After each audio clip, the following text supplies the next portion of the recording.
길이 없는 길을 향해. 김현주. 쿵. 나는 청소를 하고 있다가 갑자기 들려오는 소리에 불길한 예감을 느끼며 달려갔다. 그는 커다란 짐승처럼 쓰러져 있었고 어머니는 단정한 모습을 흐트리지 않은 채 빠른 동작으로 수건을 그의 입에 물려주고 있었다. 가슴이 쿵쿵 뛰었다. 그는 사지를 부르르 떨고 있었다. 입에서는 하얀 거품이 뿌걱거리고 있었다. 전신이 고통스러워 보였다. 눈알을 허옇게 뒤집으며 토해내는 괴성들. 나는 귀를 막고 싶었다. 그러나 움직일 수가 없었다.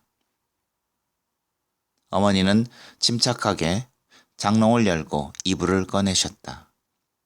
그리고는 그를 감싸듯이 하여 덮어주셨다. 마치 갓난아이 잠을 재우듯 했다. 답답하고 참담한 시간. 아득하기만 했다. 앉거라. 어머니는 목이 가라앉아 있었다. 다 낯선 줄 알고 있었는디. 나의 눈에서는 그제서야 눈물이 비집고 나왔다. 나는 아무 기운이 없었다. 어머니는 시종일관 입을 다문 채였고 나는 나대로 충격을 가누지 못했다. 심장이 떨리다 못해 아예 정지되어 버린 것 같았다. 하마터면 죽을 뻔했느니라. 해필이면 머리를 다쳐갖고 수술을 안 해줄랐고 다들 고개를 흔들었제. 가망이 없다고. 근디 네 사촌 뻘디는 시숙이 마침 그 대학병원 의사 아니겠었냐. 그래갖고 신경외과 의사들과 한참 실랑이를 벌였는갑더라. 말도 말거라. 저거 죽는 줄 알고 통곡함시로 의사들 바짓가랭이 잡고 쫓아댕겼제. 2번 산 목숨 어쩌겠냐. 아가, 우리가 너한테 못할 짓을 했는갑다. 네가 아무 말도 않고 있은께 나는 그냥 안심을 해버렸는디. 나는 어머니를 바라보며 몸을 떨었다. 내 목소리는 울음이 섞여 말이 되어 나오질 못했다. 나는 내 머리를 쥐어뜯고 싶었다. 어머니는 애원하는 듯 내 2손을 꽉 잡은 채 소리 없이 눈물만 흘렸다. 이삿짐을 정리해 주겠다며 내려오시겠다는 어머니를 나는 말리지 못했다. 아직 모르는 게 너무 많아요. 어머니께서 좀 더 오래 계셔야죠. 남편도 어머니께서 오래 머물러 계셨으면 하는 논치였다. 그러나 차표를 미리 끊어갖고 왔다고 하시는 어머니를 더는 어쩌지 못하고 여기까지 배웅을 가려던 참이었다. 남편은 멍한 상태였다. 눈알은 벌겋게 충혈되어 있었고 동공은 풀려 시선이 한 곳에 모여지지 않는 모습이었다.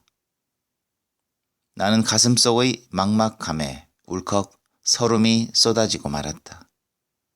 무엇인지 몹시 억울하고 분했다. 나는 베란다로 나왔다. 어디 딴 데 다치지는 않았냐? 나의 등 뒤로 들려오는 소리는 아득했다. 나는 그의 상태가 악화되고 있다는 사실에 몸서리를 쳤다. 머리가 지끈거린다는 그를 두고 나는 혼자서 어머니를 배웅하러 나갔다. 아가, 어쩔 것이냐. 그래도 네 남편인디. 나는 너만 믿을란다. 응? 나를 보는 어머니의 눈빛을 나는 감히 거역하지 못할 것 같았다. 그 간절하고도 모정이 가득 찬 물기 도는 눈빛을. 대문을 열고 집 안으로 들어섰다. 안개에 바람이 섞인 듯 차갑고 무거운 대기가 슬슬 기어다니고 있었다. 나는 턱턱 숨이 막혀오는 것을 느끼면서 주방으로 향했다. 수돗물을 쏴 세게 틀어내렸다. 물의 차가운 감촉이 손등에 신선한 충격을 주었다. 나는 진저리를 쳤다. 나는 찬물을 준비했다. 가스불을 켜니 파란 불꽃이 조용히 몸을 일으킨다. 불꽃들이 민첩한 속도로 열기를 내뿜는다. 솟구치는 푸른 몸부림. 그러나 그 불꽃과는 상관없이 답답함이 다시 치밀어 오르는 듯해서 나는 나도 모르게 한숨을 내쉬었다. 차 한 잔 마시지. 남편의 목소리가 이미 주방 안에 들어와 있었다. 네? 아, 언제 일어나셨어요? 그가 자고 있다고 생각했기에 나는 조금 당황해서 물었다. 늪에 빠진 짐승처럼 혼자 허우적거리고 있으려니 생각한 건 나의 오산이었던가.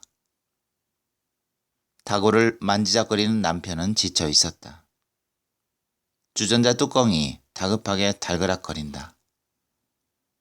파도 치듯 용솟음치는 물을 느끼며 나는 가스불을 껐다. 주전자 뚜껑을 열었다. 수증기가 나의 얼굴을 가득 휩싸안는다. 나는 에어포트에 뜨거운 물을 부었다.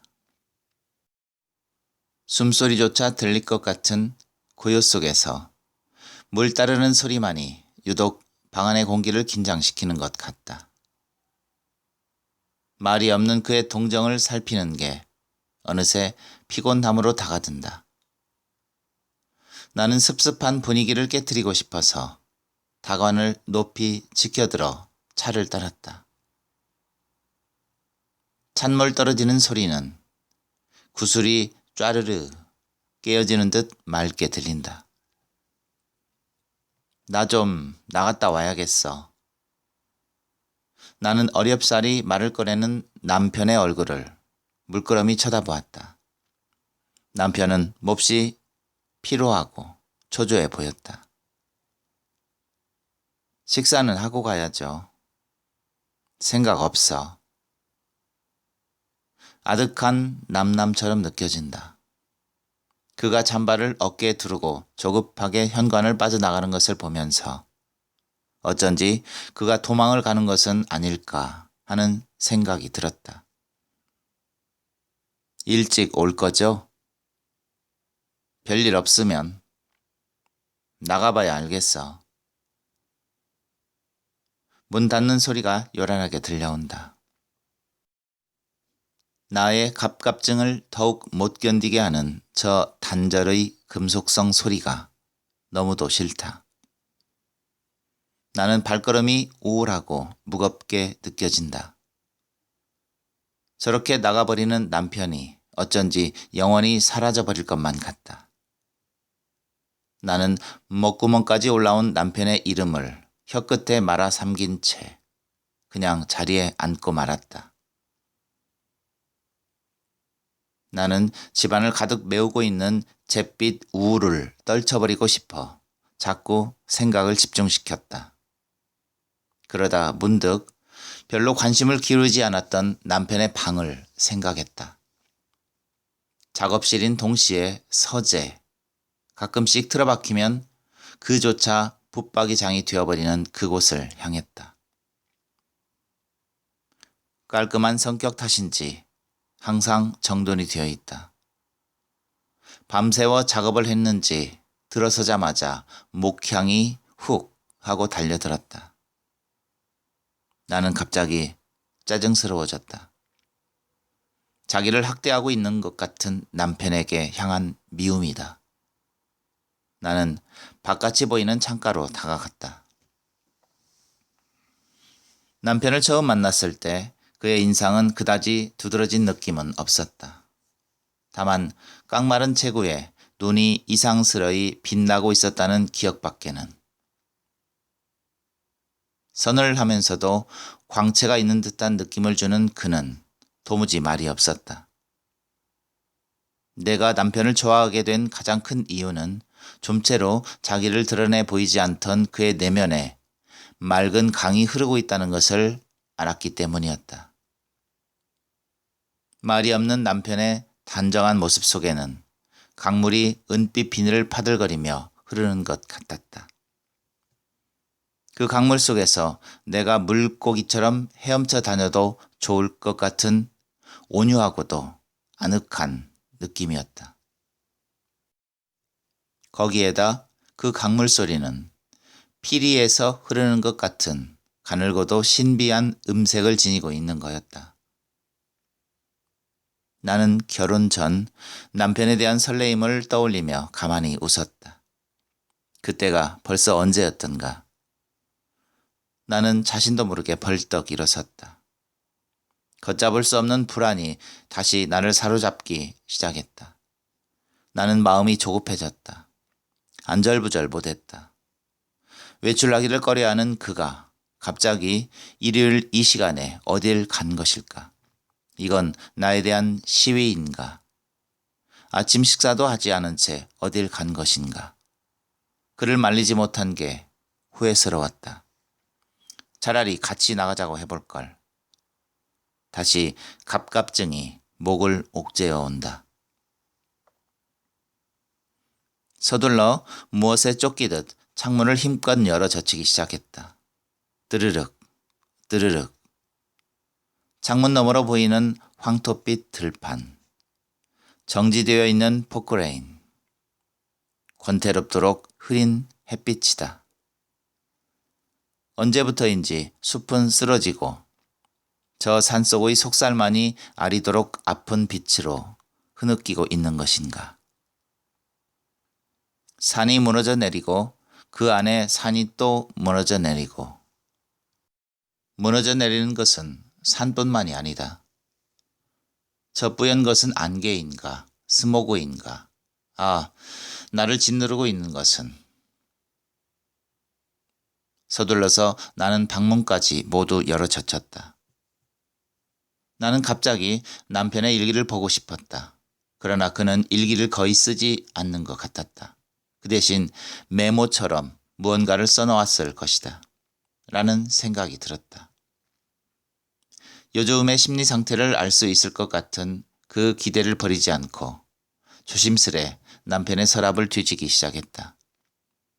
남편의 노트는 책상 서랍의 맨 아래 칸에 웅크리고 있었다. 나는 노트를 넘기기 시작했다. 특별한 것은 없었다. 짧은 메모에는 정물에 대한 느낌, 노트의 여백에는 인물 스케치나 사파가 대부분이었다. 나는 계속 노트를 넘겼다. 갑자기 휘갈기어 내려쓴 듯한 글씨가 어지럽게 다가왔다. 풀밭에서 앞말과 손말이 교미를 하고 있었다. 그러나 그 앞말은 한사코 순말을 피해 달아나려고만 했다. 무엇에 질린 듯 달아나려고만 했다. 결국 순말은 사정을 해버렸다. 난 그것을 처음부터 끝까지 보고 있었다. 나는 순말이 있는 풀밭으로 다가갔다. 엄청난 양의 정액이 풀밭을 적셔 놓았다. 흥건하게. 나는 정신없이 순말의 정액을 주워 모으기 시작했다. 끈적한 액체의 비릿한 냄새였다. 나는 그것이 자신의 것처럼 안쓰럽고 또 안쓰러웠다. 앞말은 이미 도망간 지 오래였다. 순말과 내 몸에는 그 비릿한 것이 범벅이었다.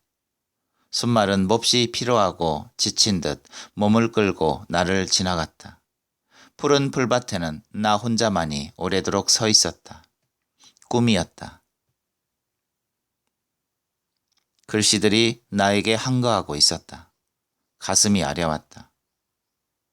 첫날 밤 그를 내 안에 받아들이면서 나는 예감하고 있었다. 결혼 생활이 결코 순탄하지는 못할 것 같은 막연한 느낌이 그 밤을 오래오래 붙들고 늘어지고 있었다. 아무 걱정도 없이 잠에 혼곤하게 빠진 남편을 내려다보며 나는 한없이 절망스러웠다. 나는 그의 노트를 읽고 가슴이 아팠다. 지나치게 자기 억제가 강한 사람이다. 작업실에 늦게까지 불이 켜져 있는 날은 분명 그는 무엇인가에 시달리고 있었을 것이다. 야윈 몸으로 밤을 고스란히 새우게 되면 그는 더욱 수척해지고 말았다. 그런 밤이면 나는 모든 신경세포의 발톱을 날카롭게 세우며 조마조마 마음을 졸였다. 발작은 과로와 스트레스에서 야기된 것이 분명했다.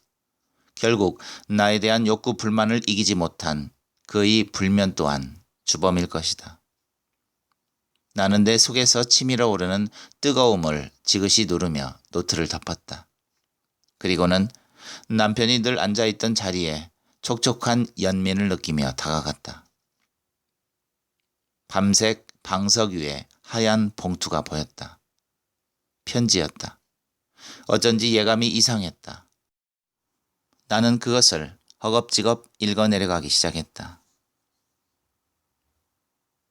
혜정에게 마음을 가라앉히고 차분히 읽어주기 바라오. 결혼 전 내가 당신에게 들려준 말이 기억나오? 수술로 인한 후유증이 있었다고. 그리고 그 증세는 이미 1년 전에 끝났다고 말이오. 당신은 그때 고개를 끄덕이며 더 이상 물어보지도 않더군. 물론 당신은 내가 다 나았다고 믿었기 때문이었겠지. 그러나 현재 우리 부부는 어떤 위기에 다다른 것이라는 생각을 했어. 당신이 이만큼 참고 살아왔다는 것도 내게는 과분하겠지. 그동안 나는 많은 생각을 했어. 발작은 이처럼 주기적으로 나를 괴롭히고 있고 당신 또한 견딜 수 없으리라는 생각이 들었기 때문이요. 한 차례 나를 휩쓸고 지나가는 돌풍 같은 간질의 발생 빈도가 요즘 들어 더욱 잦아지고 있고 늘 그림자처럼 따라다니는 이 고통을 당신이 이해해 주기를 바라오. 나는 이처럼 10년 전의 악몽이 가끔씩 되살아나면 견딜 수가 없어. 그 기억은 내 발작의 전조인가 보. 그 비비린내 나는 5월을 당신은 기억하겠지? 나는 그때 학교 부근에서 자취를 하고 있었어. 어머니가 토요일이면 내려오셔서 빨래며 반찬을 마련해 놓고는 일요일 밤차로 형님 댁으로 올라가시곤 했었지. 당신도 알다시피 형님 내외는 맞벌이인데다가 어린 조카까지 있었기 때문이었어. 사고가 나던 날, 그날은 일요일이었어. 공수부대가 차를 세워놓고 대학생으로 보이면 무조건 하고 끌고 간다며 동네 사람들은 술렁거리고 있었어. 친구가 집으로 전화를 했어. 집집마다 수색을 한다며 뒷산으로 오라는 연락이었어. 다락으로 숨으라는 어머니의 말을 듣지 않고 집을 빠져나와 골목을 막 돌아서는 순간 나는 당했던 것이요. 잡아! 죽여버려! 그 중에 누군가가 나를 보고 외쳤고 얼룩무늬 하나가 핏발이 선 눈으로 뛰어오더니 이 새끼 너 데모했지? 난 겁이 덜컥 난 것이요. 아닙니다. 난 아니에요. 뭐가 아니야 임마. 퍽! 퍽!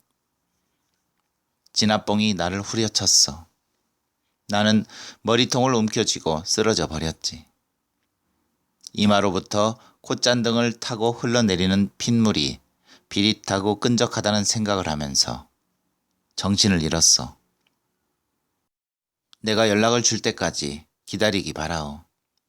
정리되는 대로 전화를 하리다. 채식 씀. 갑자기 목이 콱 막혔다. 칼칼했다. 나는 마시다 둔 녹차를 떠올리며 자리에서 일어나려 했다. 그러나 휘청거리는 걸음을 어쩌지 못해 도로 주저앉고 말았다. 사방은 텅 비어 있다. 고요하다 못해 적막하다. 나는 안간힘을 쓰며 마음을 다 잡았다. 한쪽 벽에 쌓아둔 그의 화선지 뭉치가 보였다. 그의 습작이리라. 나는 허영거리며 다가가 그가 밤마다 외로움을 쏟았을 그림들을 뒤적이기 시작했다. 그는 백호나되는 화선지에 거대한 절벽을 그려놓고 있었다. 까마득히 높은 절벽. 캄캄한 절망일까. 온통 먹칠이 된 절벽 앞에서 나는 숨조차 제대로 쉴 수 없을 만큼 가슴이 꽉 막힌다. 화선지의 3분의 2가 절벽인데 그 위로 날고 있는 기러기 한 마리. 나는 속에서 철렁 내려앉아버리는 무거운 것에 놀랐다. 치열하게 자신과 싸우는 그가, 그 그림이 나를 더 이상 견딜 수 없이 만들고 있었다.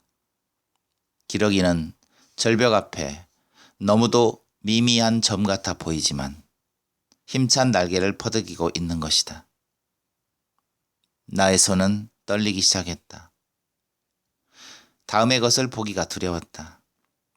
얼마나 큰 어둠 속에 그가 살고 있는 것인가. 얼마나 큰 절망 속에서 홀로 떨고 있는 것인가. 두 개의 절벽 사이에서, 좁은 사이에서 빠져나가려고 날개짓을 하는 기러기도 있다. 끝없이 영원을 흐를 듯한 두 줄기의 강물은 또 무엇인가. 그리고 또 있다. 소나무. 소나무는 하늘을 바라보고 있는 모습이 아니다. 푸른 머리를 땅에다 몸부림치듯 버려두고 대신 뿌리 쪽이 하늘을 향해 있었다. 그는 무언가 혼자서는 감당하지 못할 것을 표현하고 싶었던 것일까. 어떤 소나무들은 나란히 걸어가고 있는 듯 보인다. 푸른 정렬이 건강하게 사방으로 발산되어 있는 강건함과 힘찬 모습의 소나무는 두 그루다. 나란히 어깨동무를 하고 있는 듯한 그 모습이 어느새 나를 안정시켜준다. 무거운 듯 가지에 온 힘을 핏줄처럼 불끈 세우고 감나무는 기운차다. 아, 거기에 붉은 감은 희망처럼 빨간 초롱이 되어 열려있다. 이 밝고 따뜻한 느낌의 그림은 언제 그렸을까? 아마 내가 아기를 가졌을 때는 아니었을까? 늘 외로운 그가 원한 건 자기의 자식이었을 것이다. 정상적으로 아기를 낳아 길러보고 싶었던 것이다. 가슴이 저려왔다. 그의 소망을 철저히 무시해버린 나의 이기심을 어찌할 것인가. 손에 올려놓고 보고 싶은 귀여운 병아리들이 대나무 그늘에서 휴식을 취하고 있다. 때로 그것은 2마리였다가 5마리의 무리가 되기도 한다. 이 평온한 그림이 사랑스러워진다. 그렇구나. 요즘에 올수록 위에 얹힌 그림일수록 답답하다. 암담한 절벽으로 나는 다시 다가온다. 끝없이 절망과 추락으로 병든 그의 가슴. 그러나 나는 이 현실에서 결코 도망하지 않으리라. 온몸이 까무룩하게 빠져드는 것 같다. 나른한 피로가 밀려온다. 도대체 그는 어디로 가버린 걸까? 아줌마, 아저씨가 이상해요. 탁자를 닦고 있던 수연이가 소리치며 카운터 쪽으로 달려왔다. 나는 황급히 자리에서 일어나서 그에게 다가갔다. 그는 당황한 표정이 되어 어쩔 줄 모르고 있었다. 나는 재빨리 주방 쪽의 골방으로 그를 재촉했다. 간질의 발생 빈도를 따져보며 계산해 보았어도 발작은 너무 일렀다. 그러나 결국 그는 발작을 일으켰고 놀란 수연이는 가게 밖으로 나가버렸다. 매번 당해도 소스라치는 이 심정. 혼수에서 깨어난 후 그는 기나긴 두통을 호소했다.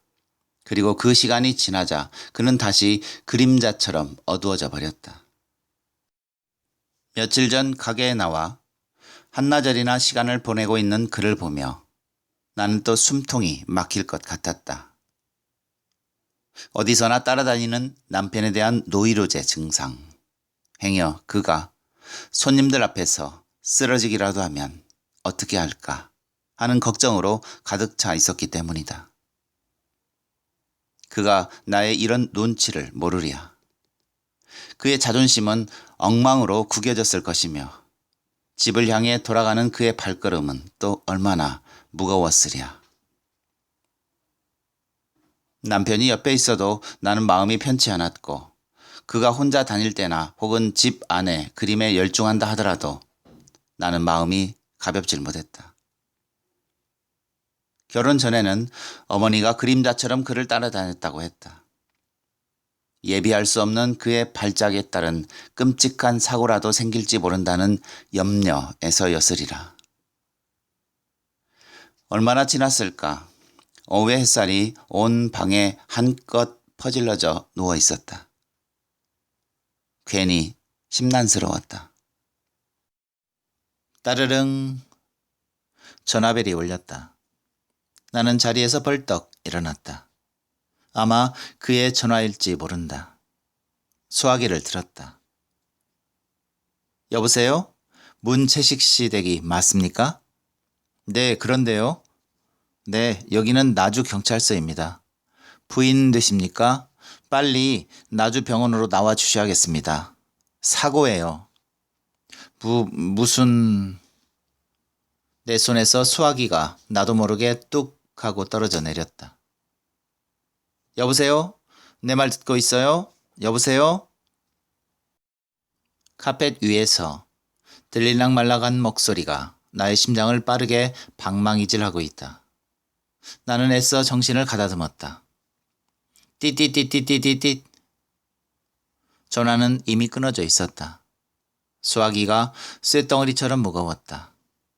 수화기를 제자리로 올려놓자 알 수 없는 것에 대한 분노가 내 심장을 뜨겁게 달궈내고 있었다.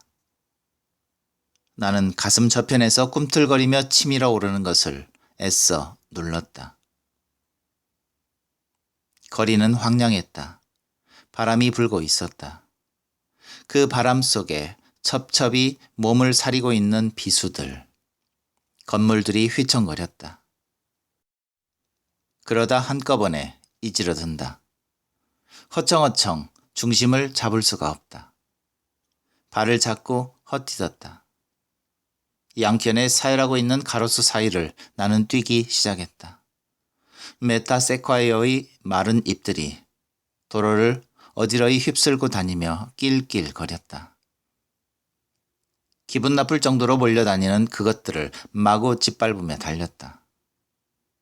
나는 언젠가 가본 적이 있는 병원의 응급실을 생각했다. 남편은 지금 어떻게 된 걸까? 거리에서 갑자기 쓰러져 버렸을까? 그는 아마 혼수 상태에 빠져 있는지 모른다. 별다른 큰일이야 없겠지. 길거리에서 쓰러진 그를 보고 행인들이 병원으로 데리고 갔을지도 모른다. 그리고 신고를 하고 경찰은 그의 주민등록증을 보고 내게 전화를 했겠지. 신호등이 보였다. 사람들이 막 길을 건너기 시작하고 있었다.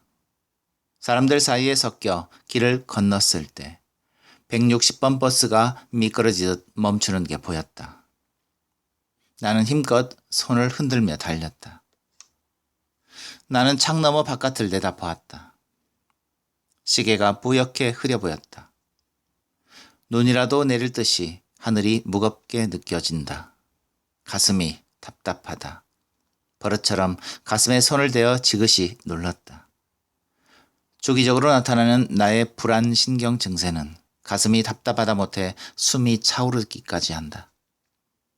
잔뜩 날카로워진 신경에 음식물까지 받아주지 않는 위장병 또한 새로 얻은 고통이다. 그래도 굳이 병원에 가지 않는 이유는 내 가슴병의 근본적인 이유가 해결될 수 없음을 스스로 알고 있기 때문이다. 나는 시선을 돌렸다. 바깥의 우울함이 내게 전이되고 있는 듯한 느낌 때문이었다. 이사를 앞둔 며칠 전 남편의 우울증 증세가 점점 심해져가는 것 같아 나는 동욱에게 전화를 걸었다. 요즘에요? 뭐 특별한 일은 없는 것 같은데요? 너무 걱정 마십시오. 또 며칠 그러다 말겠죠. 남편의 학교 친구인 동욱은 아마 혼자 있고 싶어서 그럴 겁니다. 라는 말만 덧붙이고는 전화를 끊었다. 그날 선배의 그림 전시회에 들렸다가 선배의 소개로 그들을 만났다. 동욱은 도자기를 굽는다면서 시커먼 얼굴로 환하게 웃던 사람 좋게 생긴 인상이었다. 그에 비해 남편은 헬스한 얼굴빛으로 무언가 초조해 보였다. 그러는 그에게 내가 호감을 가질 수 있었던 것은 그의 때묻지 않은 순수성 때문이었다. 연병할 것들, 누가 지금 맘대로 지운단 말이여? 그러다가 인자 영 못 낳기는 하면 어째스까잉? 아이고 큰께 말이요 성님, 요새 젊은 것들 하는 짓거리가 고모냥이니께요. 돈을 벌면 몇 푼이나 번다고. 앞좌석이었다. 머리가 하얗게 센 할머니 두 분의 이야기를 더는 듣기가 괴로웠다. 5개월이 다 된 아이를 떼내었는데 그 핏덩이는 하필이면 아들이었다고 며느리를 원망하고 있었다. 나는 가슴이 아려왔다. 안 돼. 아기를 지우다니. 그럴 수는 없어. 혜정이 제발 부탁이야. 결혼한 지 3개월이 지난 후 임신의 징후를 느꼈다. 나는 몹시 당황했다. 난감하기 짝이 없었다. 입덧이 예고도 없이 불쑥 모습을 드러내었을 때 나는 뱃속의 아기를 없애버리기 위해 온갖 생각을 짜내기 시작했다. 내 머릿속의 혼란은 걷잡을 수가 없었다. 내가 임신한 것을 안 남편은 몹시 기뻐했다. 우울증마저 말끔히 사라진 채 열심히 화선지에 매달리는 거였다. 그러나 나는 남편이 혐오스럽기만 했다. 정체를 알 수 없는 분노 같은 것이 한 차례씩 나를 휩쓸고 지나가면 나는 거의 미칠 지경이었다. 나는 전문서적을 뒤졌다. 외상에 의한 간질은 유전이 되지 않는다는 구절을 새삼 확인한 채 대학의 도서관을 빠져나오면서 결심했다. 지워버리자. 남편의 간절한 애원에도 불구하고 나는 낙태를 결심했다.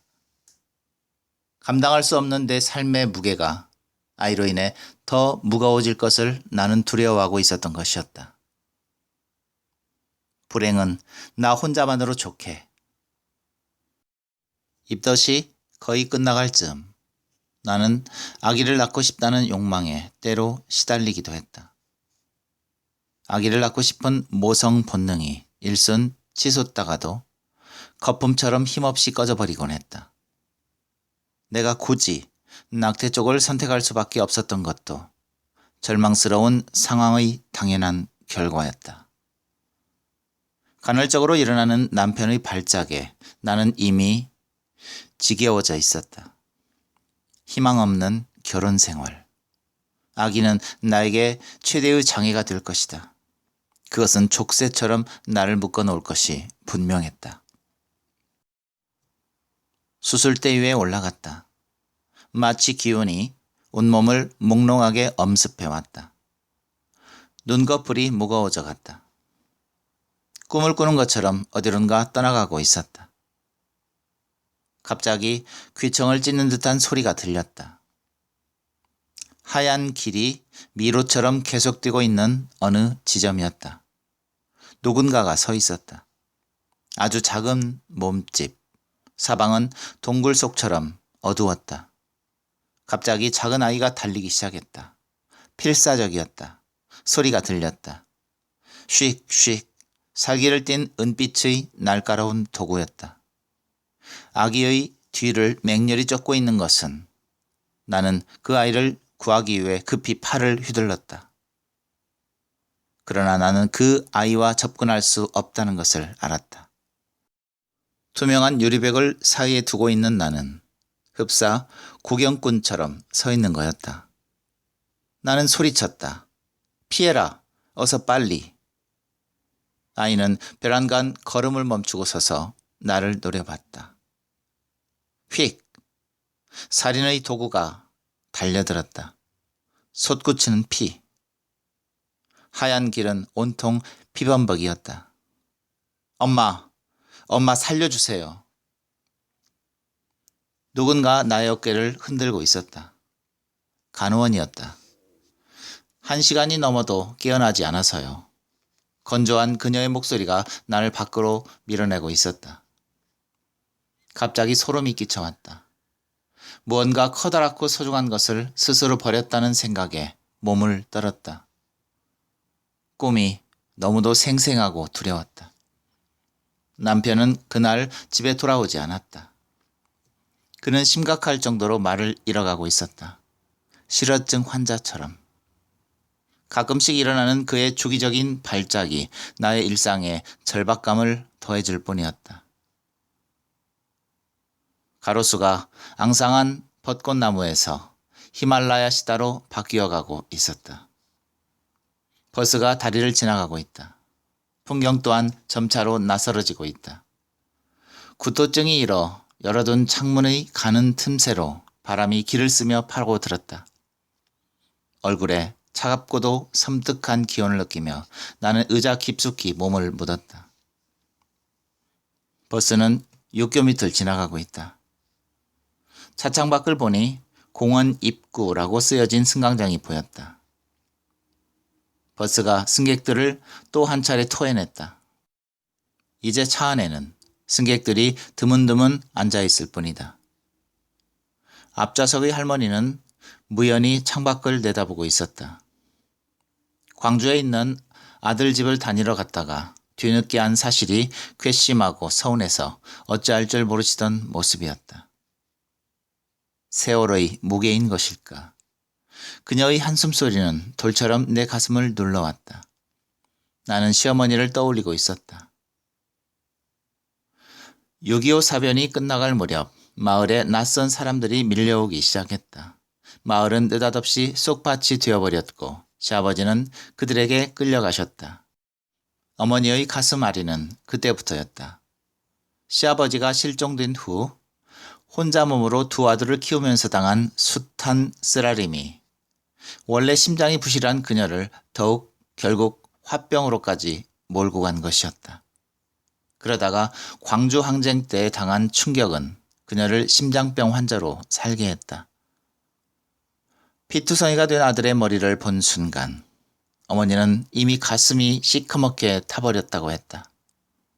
더욱이 그 수술 후의 발작은 그녀에게 평생의 한이 되어버리고 만 것이었다. 오메, 어째 이렇게 뜨건지 몰겠다. 꼭 속에서 불난 것 맹키다. 어머니는 늘 앞이 터진 단추 달린 옷만 골라 입으셨다. 우리의 결혼 후에도 어머니는 남편을 어린 나이 다루듯 했고 무엇인지 늘 안타까워 노심초사했다. 집에 오시면 어머니는 남편과 함께 무슨 이야기인지 도란도란 끊임이 없었고 나는 때로 소외감에 혼자서 몸을 떨곤 했다. 어머니는 우리 부부가 화합하며 잘 살아주기를 바라셨을 텐데도 나는 어쩐지 어머니가 오시면 집안에서 내 자리를 찾을 수가 없었다. 내가 미처 일어나기도 전에 집안일을 새벽같이 마쳐버리고는 밥상까지 보아놓았다. 그러면 나는 손님처럼 어색해지며 외로워졌다.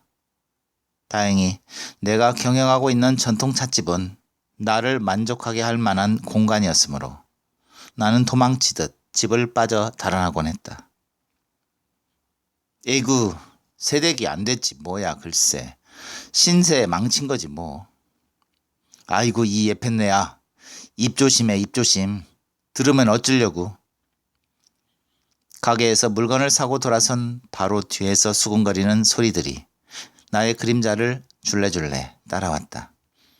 나는 태연히 걸음을 옮기며 입술을 깨무는 수밖에 없었다. 가로수는 어느새 끊겨 있었다. 버스는 들판의 한가운데를 달리고 있었다. 버스가 덜컹거릴 때마다 앞좌석의 원통 모양으로 구부러진 손잡이를 힘주어 잡았다. 속이 메스꺼렸다. 버스는 산모퉁이를 돌고 있다. 갈대들이 버석거리는 소리를 내는 것 같았다. 수분이라고는 거의 말라버린 메마른 몸짓이었다. 위험, 접근 금지, 편말이 서 있었다. 그 뒤를 따라 붉은 깃발이 보였다. 붉은 깃발은 하나가 아니었다. 붉은 깃발이 내게는 불꽃처럼 보였다. 나는 순간 불을 생각했다. 붉은 깃발이 버스와 나란히 달리고 있었다. 꼬리에 꼬리를 물고 활활 타오르고 있었다. 버스는 동곡을 지나치고 있었다. 사람들이 두어 명 올라탄 것 같았다. 나는 그곳에서 어이없게도 불에 타버린 집을 보았다.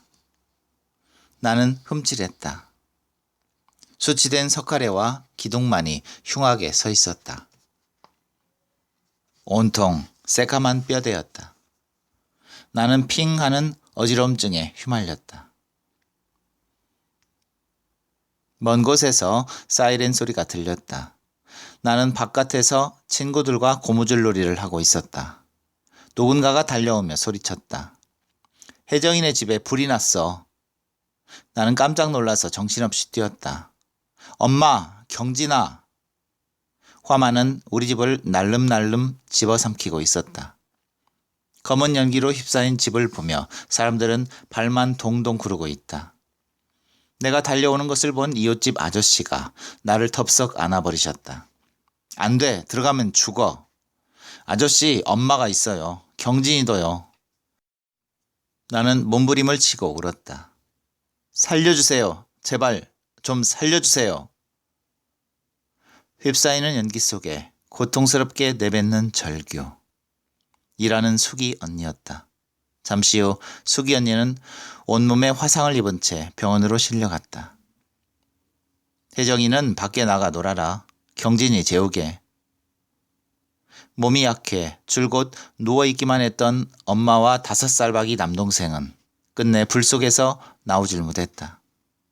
불은 우리 집을 완전히 태우고야 꺼졌다.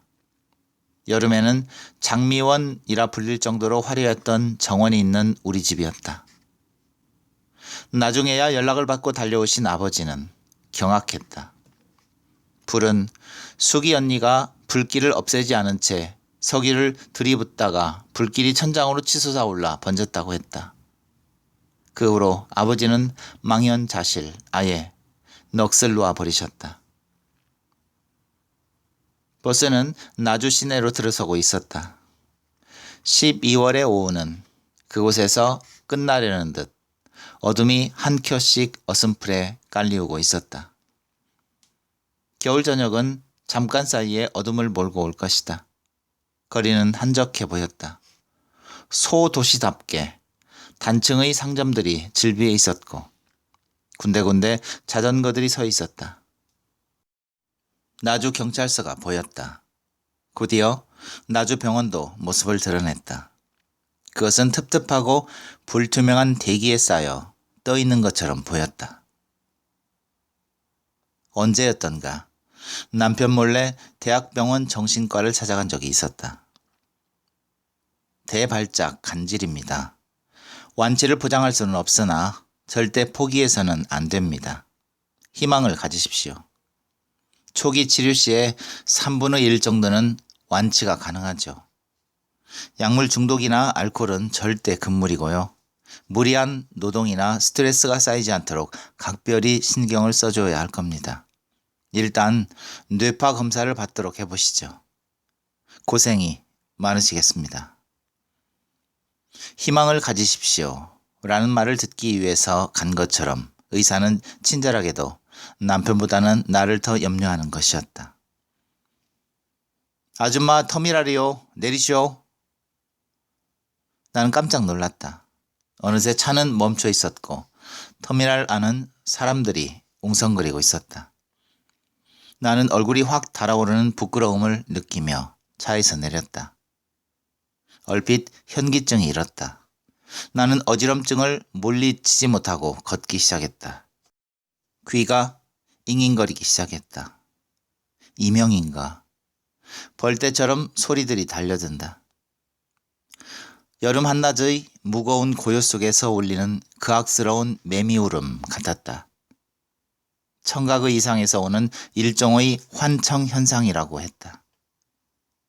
몸에 기가 부족하면 일어난다고 했던가. 임신이 틀림없구만요. 현기증과 이명이 심해져 한약방을 찾았다. 그때 맥을 짚어보던 한약방의 아저씨는 병이 아니라고 말하며 빙긋이 웃었다. 좋으시겠습니다. 아기를 가졌을 때였다. 나는 그 며칠 후에 임신 중절 수술을 하고 말았다. 죽으려고 환장을 했소? 누구 신세 조질라고 작정을 했냐고. 끽. 택시기사가 얼굴이 벌건 채 나에게 마구 삿대질을 하고 있다. 그의 씩씩거리는 표정에 나는 기어들어가는 목소리로 말했다. 죄송해요. 큰일 낼 사람이로구만. 똑바로 보고 다니시오. 운전사는 유리문을 올리며 나를 위아래로 훑어보았다. 나는 괜히 움찔했다. 그러고 보니 나는 도로 한가운데에 서 있었던 것이다. 나는 나주 병원을 향해 젠걸음질을 했다. 사고라니? 정말 무슨 일이 일어난 것일까? 나는 남편의 발작하는 광경을 떠올리고 있었다. 사지를 부르르 떨다가 브레이크가 고장난 자동차처럼 아무데고 부딪혀버리는 상황. 잘못하면 머리를 크게 다치거나 위험한 곳에서 굴러버릴 수 있다. 어떤 이는 불 속으로 뛰어들어 버린다고도 하지 않았는가? 아니다. 별일이 있겠는가? 발작이야 오늘 아침의 일이 아니었겠는가? 어젯밤의 불면과 함께 내내 속을 비워두었던 다실개야. 나는 그의 초췌하고 피로했던 얼굴을 떠올리며 죄책감을 느꼈다. 어머니가 아시면 뭐라고 하실까? 아가, 인자, 나는 너만 믿는다. 아, 그는 어쩌면 나의 업인지도 모른다. 업. 평생을 정신병원에서 지내고 있는 친정아버지가 떠올랐다. 나는 갑자기 불행감에 휩싸이며 몸을 부르르 떨었다. 응급실. 멀리서 보이는 붉은 글씨가 선명하고 강렬하게 내 눈을 찔렀다. 병원에 들어서자마자 속이 다시 울렁거렸다. 무얼 먹은 것도 없는데 메슥메슥했다. 병원 특유의 크레졸 냄새에는 이미 익숙해져 살아왔는데 이상하게도 그 냄새가 비위에 거슬리고 있었다. 곧 토할 것만 같았다. 나는 급히 화장실부터 찾았다. 웩. 물을 틀어놓고 손가락을 입속에 넣어도 소용이 없었다. 잠시 후에야 속이 겨우 가라앉았다. 문채식 씨 부인 되십니까? 경관은 나를 어떻게 알아보았는지 대기실 의자에서 일어났다. 사람들 사이에 섞여 있다가 나를 오래 기다리고 있었다는 듯 급히 걸어왔다. 집에 전화를 건 사람인 듯 싶었다. 그의 눈은 왜 이제야 오느냐는 강한 혼란이 들어있는 것처럼 보였다. 네, 좀 늦었습니다. 제 남편은 어디 있습니까? 저를 따라오시죠. 그의 뒤를 따라 계단에 첫 발을 막 내디딜 때였다. 미수에 그쳐 천만 다행입니다. 지금 수혈 중이고요. 그리 위급한 상태는 아닙니다만. 전신에 힘이 다 빠져나가는 것 같았다. 혼미해지면서 이명이 다시 시작되고 있다. 나는 차라리 발작적으로 소리를 지르고 싶었다. 상한 짐승 같은 남편이 토해내는 세상을 향한 괴성처럼. 그러나 나는 이를 악물었다. 순간 내 눈앞에 까마득히 높은 절벽이 보였다. 기러기는 절벽 앞에서 너무도 미미한 점 같아 보였지만 날개를 힘차게 파닥이고 있었다. 나는 난간을 잡은 손에 불끈 힘을 주었다. 그리고는 그가 누워있을 병실을 향해 안간 힘을 쓰며 한 발짝씩 걸음을 내딛었다.